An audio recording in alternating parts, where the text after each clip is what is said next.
Boa noite, amigos. Hoje estamos aqui com o deputado federal Ubiratã Sanderson.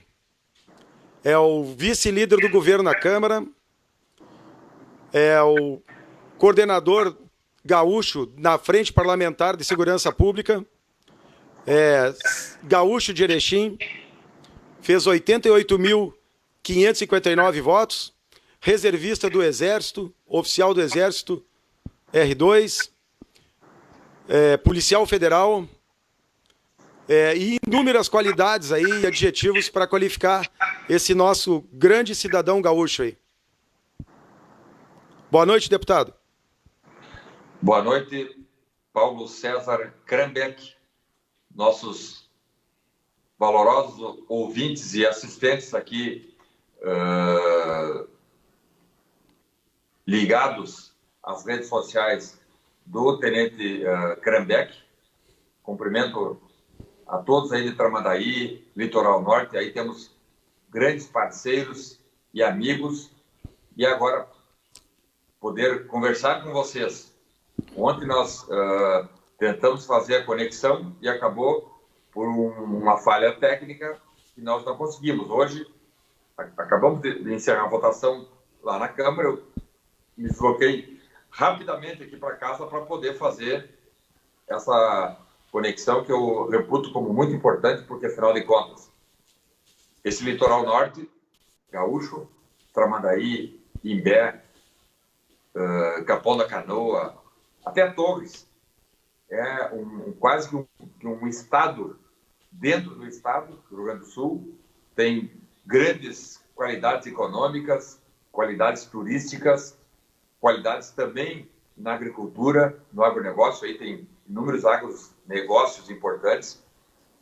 E estamos aqui, Krambeck, já há 1 ano e meio em Brasília, ajudando o presidente Bolsonaro a tentar reconstruir o Brasil, um país que tinha todas as condições de ser uma grande nação, mas que, infelizmente, e por muito tempo, estava na mão de bandidos disfarçados de políticos. Então, essa nossa missão é uma missão complicada, porque mudar de modelo de gestão, mudar o gabarito que por 35, 40 anos era utilizado no Brasil, natural que houvesse resistências, como está havendo resistência. Mas estamos firmes e fortes, cientes de que a missão é difícil, mas estamos sim no caminho certo.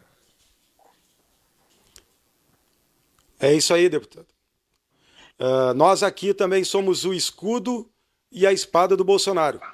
Estamos aqui peleando, trabalhando firme na pré-campanha.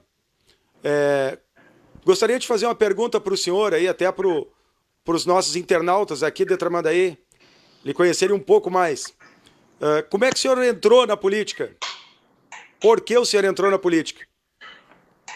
Paulo César, ouvintes, assistentes, todos os gaúchos e... Alô, tá me ouvindo? Tô ouvindo. Eu botei o fone de ouvido aqui para melhorar a transmissão, Sim. a audição e a minha fala. Ajuda. Ajuda. Nós recebemos uma convocação, que não foi nem um convite, depois de 5 anos de exército e 23 anos trabalhando na Polícia Federal, 28 anos de serviço público federal, sem nunca ter sido filiado a partido político, nunca ter participado de política partidária, recebemos a convocação para, juntamente com um time aí de deputados, senadores, deputados estaduais, atores políticos, na sua grande maioria, que nunca tinham participado da vida pública, da vida político-partidária, e aceitamos essa missão e viemos para Brasília, né? Eu confesso que nunca tinha, na minha vida, pensado em disputar ou entrar na vida política, né? Tinha minha vida bem constituída na PF. Eu escolhi entrar na Polícia Federal, me preparei e estudei para que pudesse atuar, trabalhar numa instituição respeitada, que possui crédito tanto quanto a Brigada Militar, a nossa Brigada Militar Cranbeck. Você e sua esposa são profissionais da Brigada Militar. Eu sempre digo que a Brigada é talvez a primeira ou a segunda melhor polícia do Brasil, e a todos nos orgulha, tanto na prestação de serviços à comunidade, como no enfrentamento a todo tipo de crime. Então, eu escolhi entrar na Polícia Federal e, numa convocação, numa necessidade, e afinal de contas, nós ali em 2016, 17, 18, estávamos sim, à beira de um colapso social, e era uma questão de necessidade, até era uma questão de sobrevivência das nossas famílias, nós ocuparmos um espaço que, se não ocupado por nós, ou se não ocupado por pessoas que não tinham a preocupação de fazer carreira política, e sim de ajudar o país num momento difícil, se não fosse ocupado por gente que era extra política, certamente os mesmos continuariam fazendo tomação de dinheiro, mentindo para o povo, né? Travestindo-se de gestores, mas na verdade eram ladrões disfarçados de homens públicos. Então, esse foi o motivo para nós termos aceitado o convite na época de Jair Bolsonaro, do Eduardo Bolsonaro, na época, deputado federal, que é o nosso colega de Polícia Federal, que também, né, nos convidou para essa missão.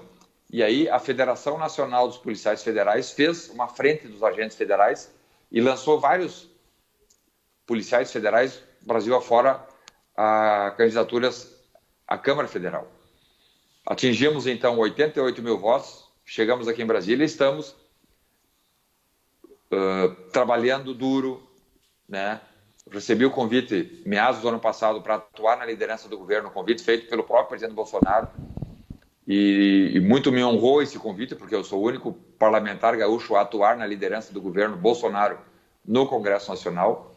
Isso aumenta a nossa responsabilidade, aumenta, inclusive, o fluxo de trabalho, o fluxo de demandas, o fluxo de atividades, mas não tenho a menor dúvida que a recompensa vem porque lá na ponta nós conseguimos enxergar as ações do governo federal, as ações que partem da caneta do presidente Bolsonaro sendo efetivadas lá na ponta.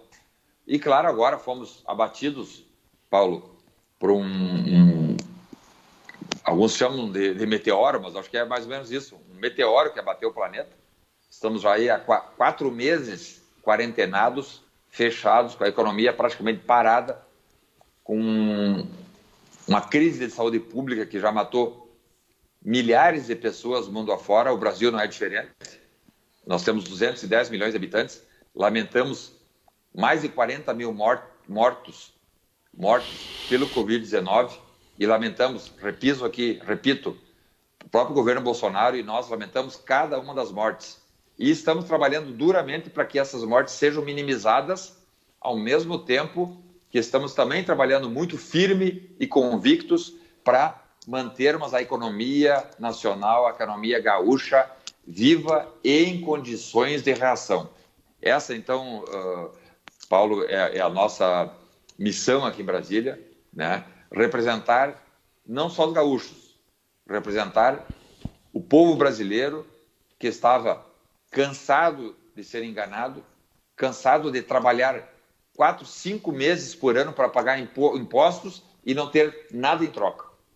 Então, chegamos aqui, o governo Bolsonaro reduziu o número de ministérios, extinguiu 30 mil CCs e mesmo assim a máquina continuou funcionando normalmente. Só para nós termos uma ideia, 30 mil pessoas, o efetivo da Polícia Federal são 10 mil homens. Então foram 3 polícias federais fechadas e mesmo assim a governança federal continua andando até com melhores índices.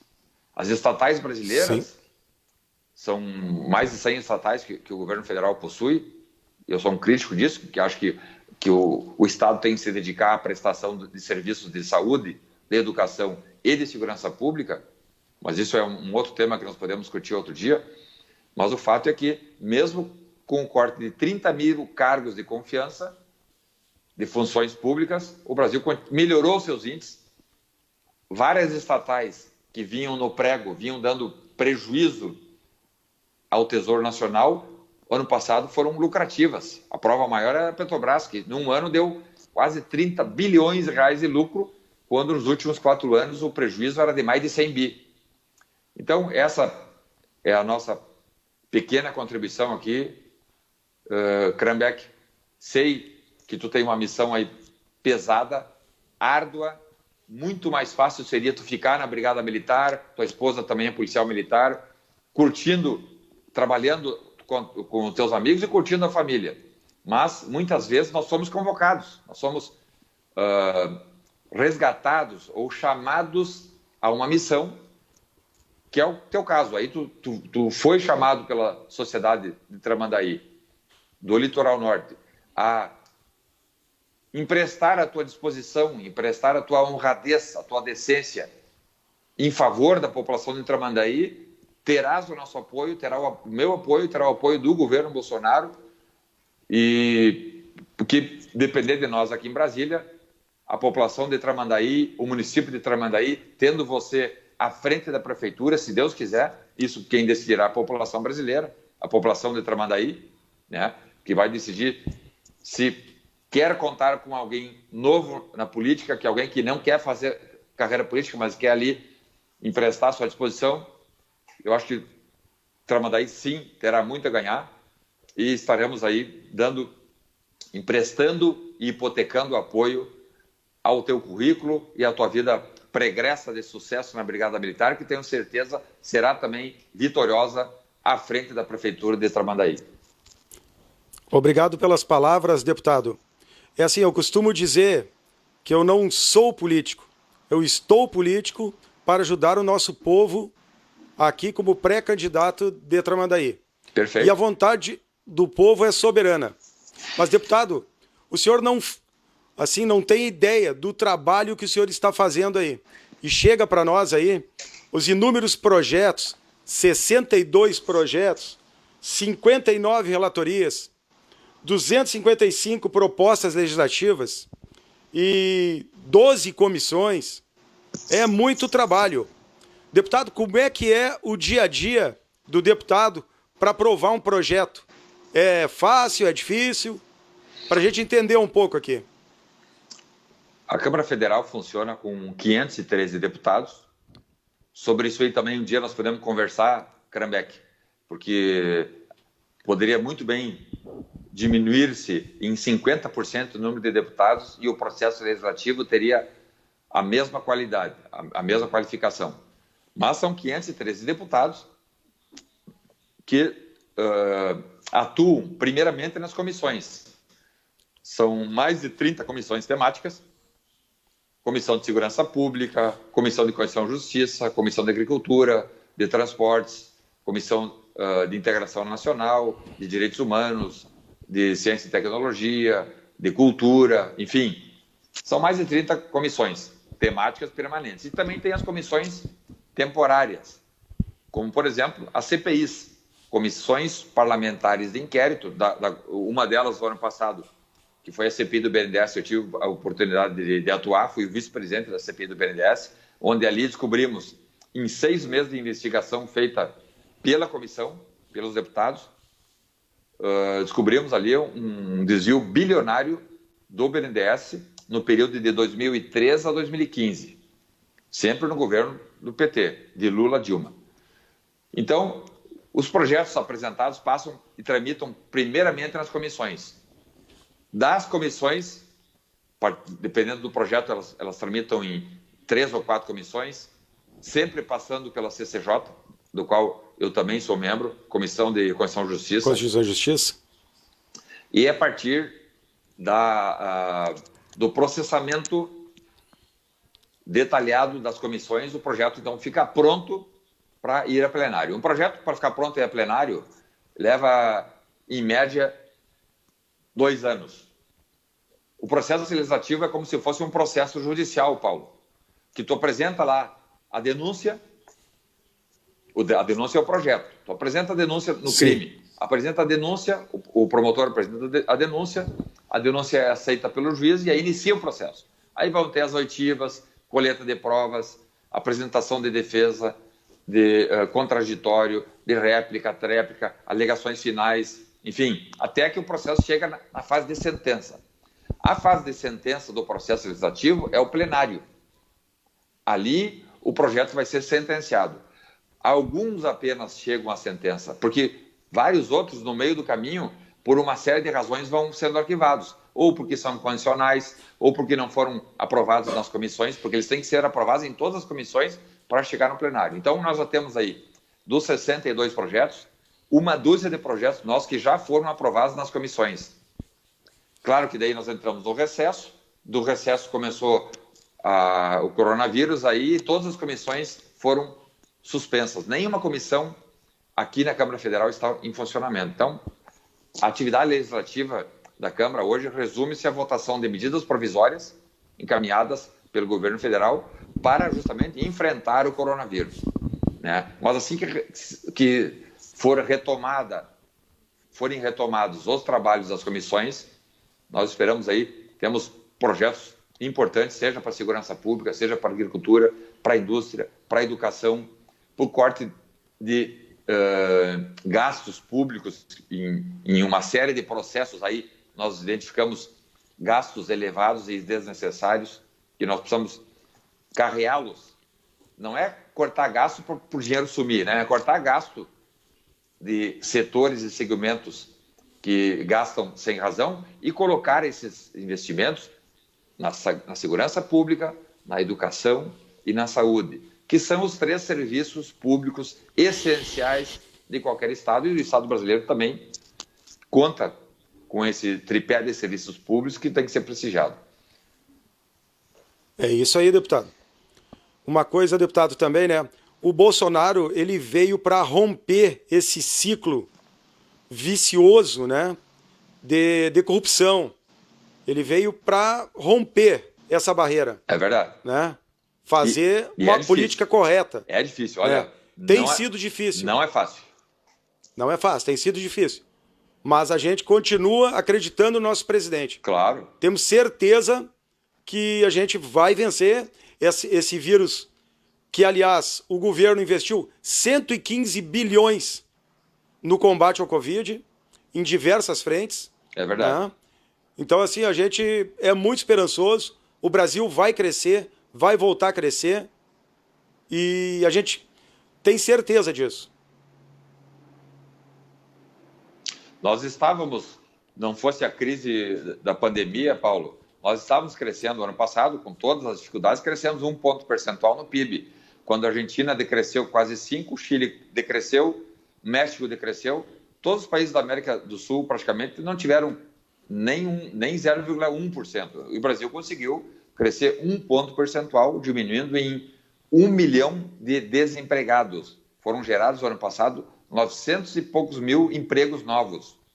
Isso aí, considerando a crise mundial que já afetava o planeta no ano passado, antes da crise pandêmica, com a disputa da China e Estados Unidos, essa disputa comercial entre Estados Unidos e China fez muito mal para o país, para o globo terrestre.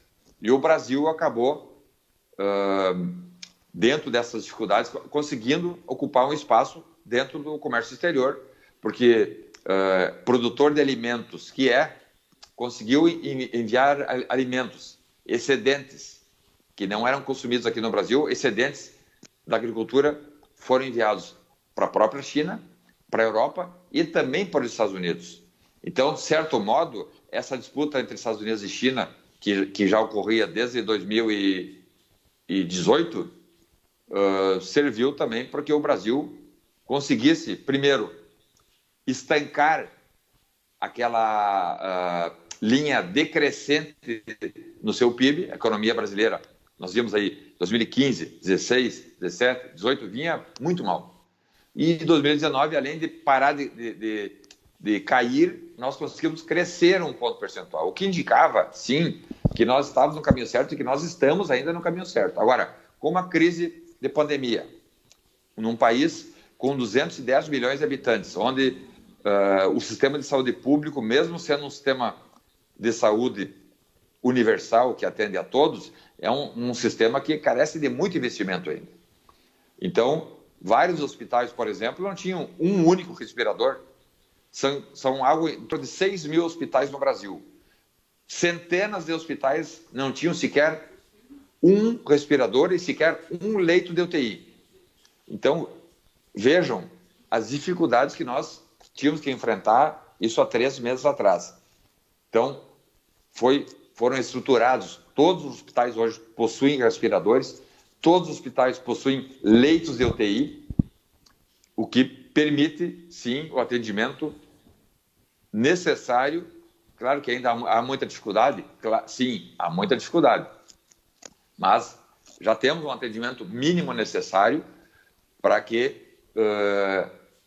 enquanto nação, tenhamos condições de atacar essa desgraçada crise de saúde pública que ataca a todos, né? Sobretudo as pessoas mais idosas, é claro, mas ataca a todos. Ninguém de nós está imune à contaminação. Então, o Estado brasileiro, o governo federal, que administra dinheiro público, o dinheiro não é do Bolsonaro, o dinheiro não é do deputado Sanderson, o dinheiro não é do Rodrigo Maia, não. O dinheiro é da sua excelência, o povo brasileiro. Coube apenas à União Federal fazer a distribuição. E foram distribuídos já, só para o Rio Grande do Sul, R$500 bilhão, algo em 490 milhões de reais, só o governo federal enviou para o Rio Grande do Sul. Então, imagine isso aí vezes 27 estados, né?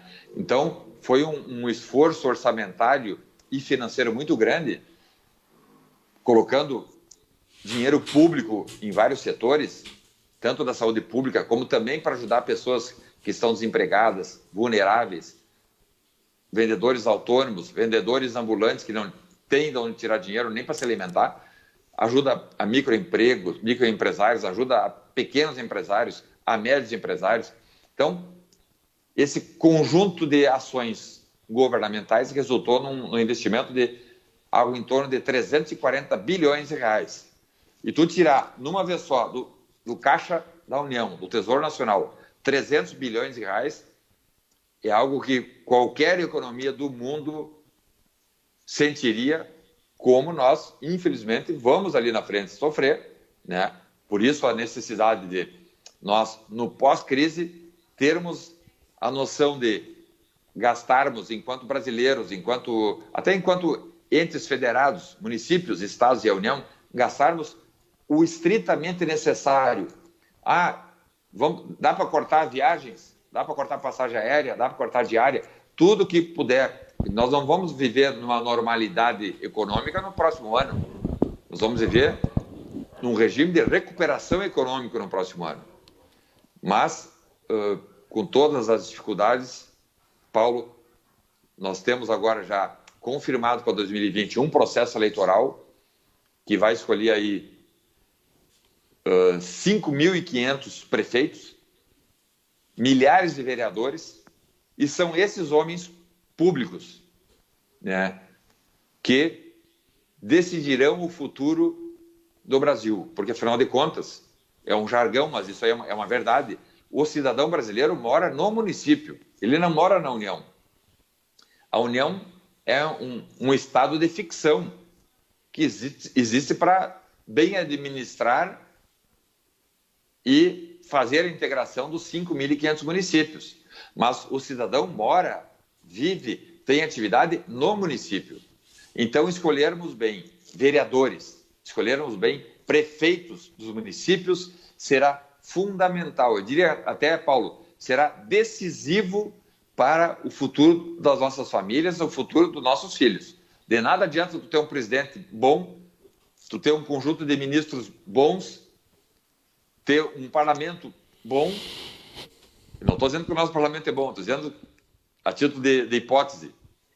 Se tivermos câmaras de vereadores ruins, se tivermos prefeitos desqualificados, descomprometidos com o interesse público. Então, em 2020, na eleição, que provavelmente deve ser adiada de outubro para novembro, até final agora de junho será decidido, mas provavelmente a eleição deve ocorrer em novembro de 2020.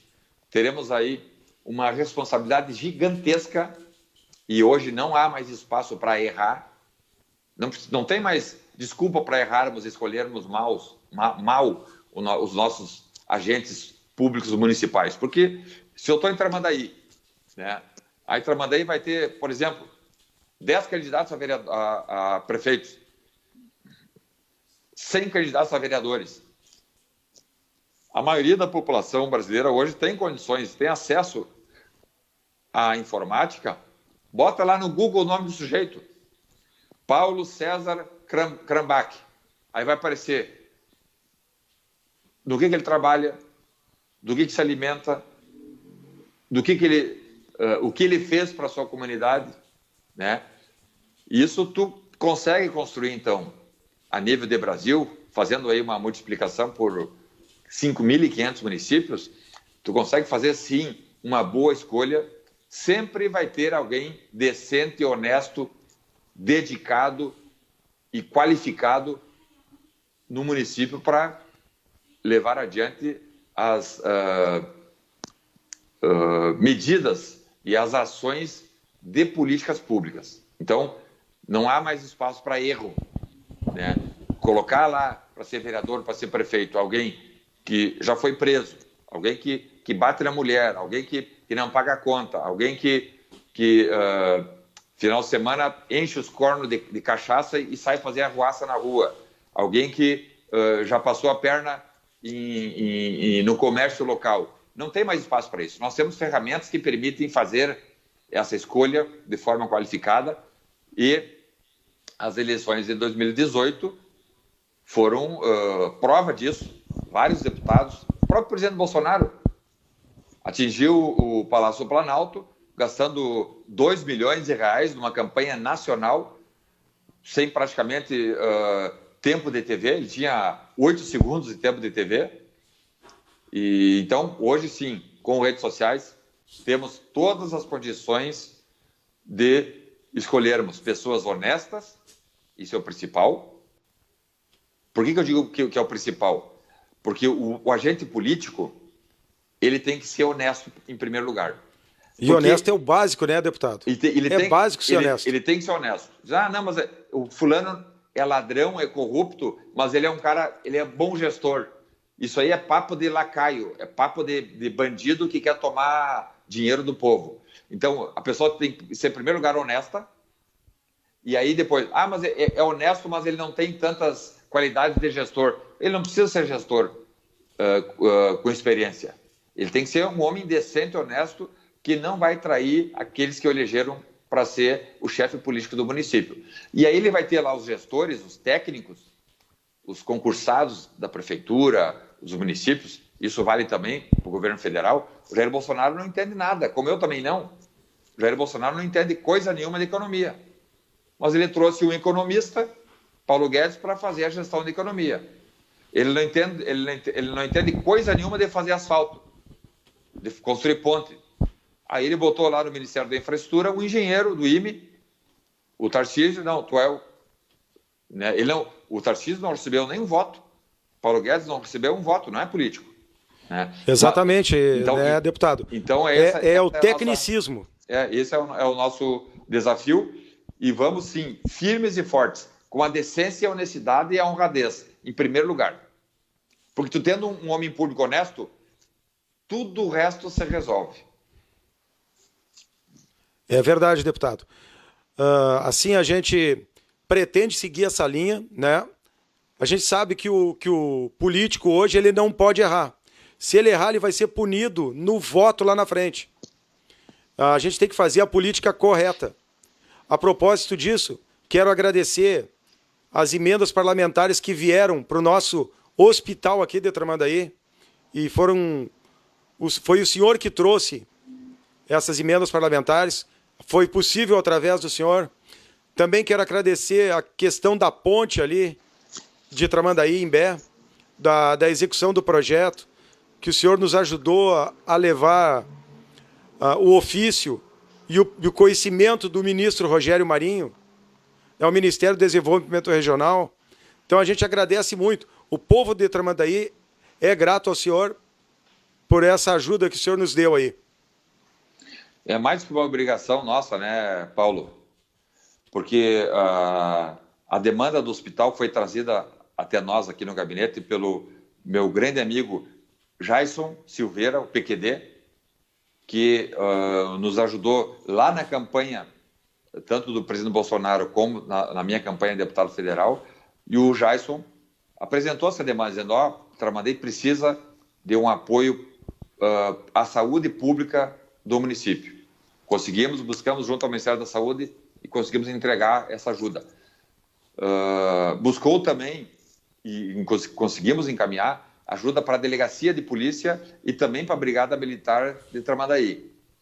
E agora, através de uma demanda que você, Paulo, enviou ao nosso escritório em Porto Alegre, e o Marcos Mene, tu entregasse a ele a demanda. Agradecemos ao Marcão também. Isso, o Marcão entregou a ele o pedido.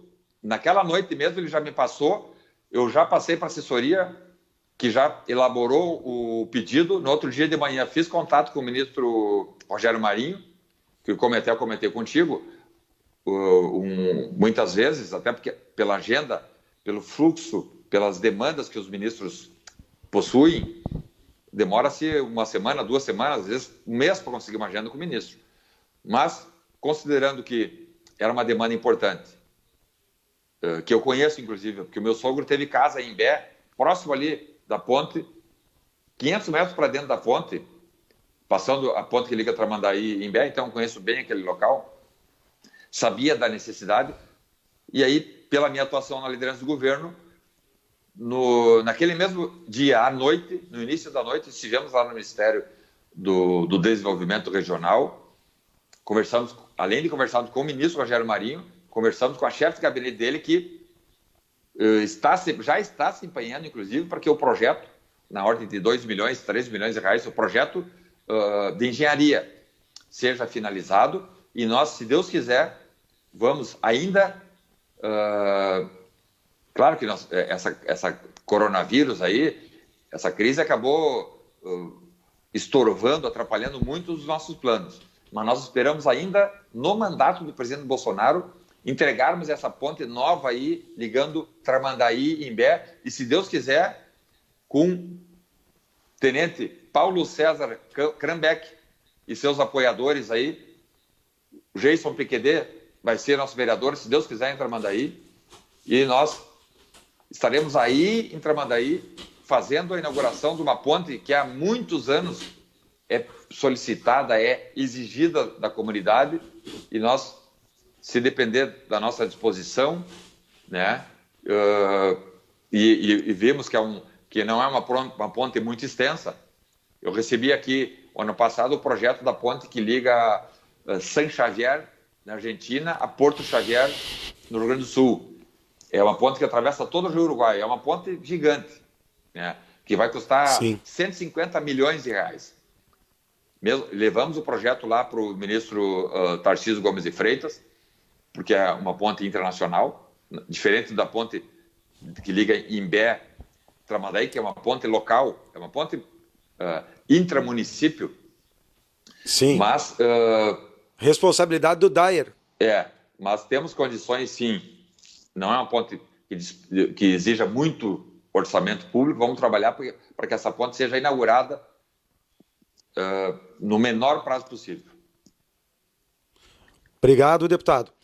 Deputado, o projeto de lei que proíbe a soltura de presos na pandemia. O que o senhor tem a falar sobre isso? Paulo, tu trabalhou praticamente 30 anos na Brigada Militar. Sabe que o sistema prisional, ele é talvez um dos pontos mais fracos do sistema de segurança público brasileiro. Verdade. Porque a polícia prende, muitos juízes soltam porque alegam que não tem lugar. E realmente falta presídios. Porque nos últimos 35 anos, nos últimos 30 anos, os governos de esquerda que aí estavam, desde a FHC para cá, não se interessavam em construir presídios porque eles achavam que os vagabundos, os criminosos eram vítimas da sociedade e não adiantava encarcerar. Eram favoráveis, de modo geral, esses governos aí de esquerda, FHC, Lula, Dilma, até mesmo Temer, eram governos que achavam que a cadeia não resolvia o problema, que botar uma tornozeleira no cara e botar na rua era melhor do que deixar o cara preso. E daí nós vimos o que deu. Chegamos aí, no último ano do mandato da Dilma, com 70 mil homicídios ano. Isso aí é um recorde mundial. Não existe país do mundo que tenha 70 mil homicídios. Não, nós tiramos, nem estamos falando dos homicídios culposos de trânsito. Só homicídios dolosos, violentos. 70 mil presos. Então nós chegamos e vimos, não, precisamos modificar o sistema prisional. Construir presídios e botar bandido na cadeia. Botar bandido na cadeia. Cometeu crime violento ou não violento, cadeia. E lugar de bandido é na cadeia. Lugar de bandido é na cadeia, não é na rua. E tem que cumprir a pena. Cumprir a pena fechada. Então, agora no coronavírus, na crise, nos surpreendeu uma resolução do CNJ, né, que ainda não entendeu que nós estamos vivendo numa nova situação, que a população quer que o bandido fique na cadeia. Ele não quer ir para a cadeia, simplesmente viva em paz, viva em sociedade harmônica. É só tu não cometer roubo, furto, não matar, não cometer tráfico, não cometer pedofilia, não cometer corrupção, que tu não vai para o presídio, simples. Porque por crimes menores, né, Paulo, tu tem 30 anos de experiência na Polícia Militar, por crime menor ninguém vai para a cadeia. Para ti ir para a cadeia, ficar preso, tu tem que fazer merda, com perdão da palavra, mas tu tem que fazer muita bobagem. É verdade. Tem que ser um crime violento. Então, se tu tá lá dentro fechado, é porque tu cometeu um crime grave. Então, vamos deixar esses presos lá. O CNJ baixou uma resolução dizendo que, no período de coronavírus, orientava os juízes a botarem em liberdade presos, e aí foi um Deus nos acuda. Mas uma coisa eu pergunto aí, deputado. Se o preso estava no presídio, ele estava preservado do corona. Com certeza. Ele foi para a rua para pegar o corona. E depois voltar para dentro do presídio para contaminar. Então, isso aí. Então foram 32, até hoje, 32 mil presos colocados em liberdade, olha o detalhe, não é porque eles estavam contaminados. As defensorias públicas pediam a liberação desses vagabundos porque eles estavam correndo o risco de contaminação. Ora, risco de contaminação todos nós corremos. Pessoas, crianças, idosos. Então, o cidadão de bem, que trabalha, que produz, se preocupa em viver corretamente, seguindo as ordens legais, que não se dedica ao crime, está enclausurado na sua casa, por que o criminoso que cometeu um mal à sociedade tem que ir para a rua? Né? Então, e aí o cidadão não morre do corona, mas morre do criminoso que vai assaltar ele lá. A população está sendo duplamente penalizada. Então, eu apresentei um projeto de lei de número 1331/2020, que busca, nesse período de calamidade pública, que vai até 31 de dezembro de 2020, que nesse período sejam proibidas as concessões de liberdade provisória ou a transferência de presos que estejam em regime fechado para prisão domiciliar. Somente nesse período. O projeto está apresentado, está tramitando. Não é fácil também de aprovar, porque a esquerda é contra. Estive falando com o presidente Rodrigo Maia e ele falou, não, eu preciso para votar. Projetos agora, para votar na época de coronavírus, tem que ser projetos que não sejam polêmicos, porque, afinal de contas, nós estamos fazendo votação remota. E aí ele pediu que eu conversasse com os partidos de oposição. Conversei com 2 partidos de oposição e desisti. Né? Porque os 2 partidos de oposição disseram, não, nós temos que desencarcerar mesmo, porque as pessoas não podem ficar trancadas dentro de uma cadeia aguardando a doença chegar e morrer. Eu digo, por que eles estão dentro da cadeia? O que eles fizeram para irem para a cadeia? Então, eles que fiquem na cadeia até passar até passar essa crise, né? Cumpram suas penas, né? Aqueles que, por outras razões, tiverem que deixar as cadeias, tem N razões aí que a legislação brasileira é muito benevolente, Sim. permite as saídas, que saiam, mas depois do fim do coronavírus, não agora, porque eles na rua estarão penalizando a população mais uma vez. Além de penalizarem com o risco de contaminação, eles também, como não tem meio de subsistência, muito provavelmente estarão indo cometer crimes ou delitos ou desordens sociais, que nesse momento de crise, só o que nós não precisamos é de uma crise de segurança pública. Já temos uma crise de saúde, temos uma crise de economia, temos uma crise política. Não vamos criar agora também uma crise de segurança pública. Deputado, o senhor está, eu acho que é o único deputado gaúcho na frente parlamentar da segurança pública. Me diga uma coisa, deputado. Tem chance de mudar o Código Penal? Nós estamos aqui, eu sou membro titular da comissão que está trabalhando na reforma do Código de Processo Penal. O Código Penal precisa ser urgentemente modificado. Ele já virou uma coxa de retalhos, porque há inúmeras leis que foram aprovadas modificando penas, modificando regimes prisionais, enfim. Mas nós precisamos, sim, nos dedicar à modernização da legislação penal. Fazermos aí a unificação de várias leis esparsas, leis criminais autônomas, colocando tudo numa coletânea única, que é o Código Penal, e modernizarmos, que, afinal de contas, hoje mesmo eu apresentei um projeto de lei, Paulo, que é um projeto de lei que tipifica, cria o crime de estelionato virtual. Acrescenta o parágrafo 6º ao artigo 171 do Código Penal. Eu apresentei hoje o projeto de lei, né? E em razão... Em primeira mão para nós aqui em Tramandaí. Em razão justamente da incidência muito grande de estelionatos pelas vias virtuais, pelas plataformas digitais. O que tem de gente sofrendo estelionato por WhatsApp, por Facebook, é verdade, por SMS. É verdade, as pessoas recebem, e isso é a natureza da pessoa. Crime se moderniza. O crime se moderniza, conta com a boa-fé da população, e os vagabundos vão lá, exigem dinheiro, pedem ajuda para ações entre amigos, rifas que nem existem. E as pessoas de bem vão lá, R$50 eu ajudo, bota aqui, né?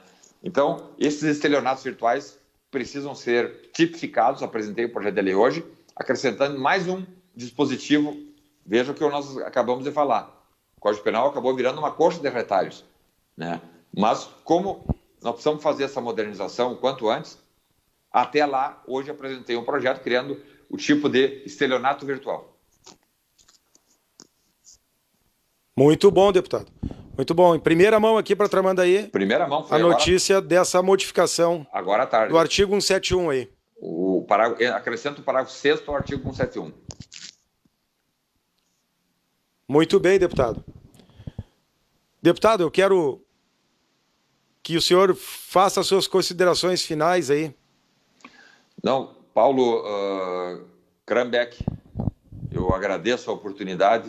Assim que encerrarmos essa quarentena, quero ir ao Litoral Norte, a Tramandaí.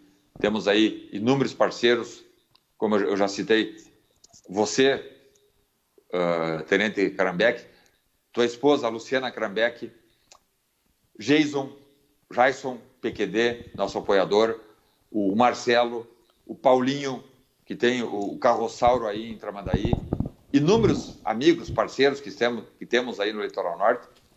E colocamos o nosso gabinete, como também na sua atuação aqui na liderança do governo, à inteira disposição de vocês. Torcemos para que, o quanto antes, a economia de Tramandaí, que se baseia basicamente no turismo, e o turismo, todos dizem que foi o primeiro a parar e provavelmente será o último a retomar, mas torcemos e estamos trabalhando tudo aquilo que depender do governo federal, nós estaremos fazendo para que Litoral Norte, Tramandaí, Imbé, todas essas valorosas comunidades voltem à normalidade, seja na questão da saúde pública, seja na questão da normalidade da economia. Então, muito obrigado pela oportunidade. Contem conosco e uma ótima semana à tua família, Paulo, à família litorânea gaúcha e a todos aqueles que acreditam, sim, no novo Brasil, que acreditam que a decência, a honestidade é o valor primeiro que um homem público deve ter, e que Deus nos acompanhe. Muito obrigado, deputado Sanderson. O senhor falou aí em turismo, né? Nós temos aqui vários atrativos turísticos aqui. O nosso comércio é um comércio forte, que pode fortalecer, sofreu muito com esse Covid. Nós temos o turismo rural aqui, nós temos a Estância, um lugar lindo que a gente pode explorar como o turismo rural. Então, assim, ó, a gente está sofrendo com o Covid, mas o recado que eu dou para o senhor é que isso vai passar, nós vamos voltar a crescer e, com certeza, o nosso país é o país mais rico do mundo. Vai dar a volta por cima. Um grande abraço. O senhor leva o nosso abraço ao presidente Bolsonaro aí, ao vice-presidente Hamilton Mourão e a todos os colegas aí de Brasília. Muito obrigado e também digo que a população de Tramandaí tem nas suas mãos uma chave, uma ferramenta que pode colocar Tramandaí no rumo do sucesso ou no rumo do acaso, do ocaso, melhor, ocaso, do fracasso.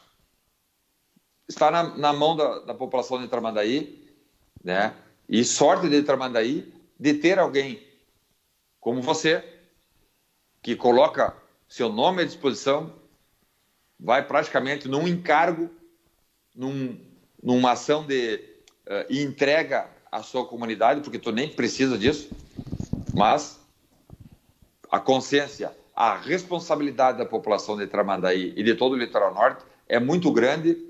Não basta escolhermos um presidente da República, não basta escolhermos um deputado, um senador, um governador.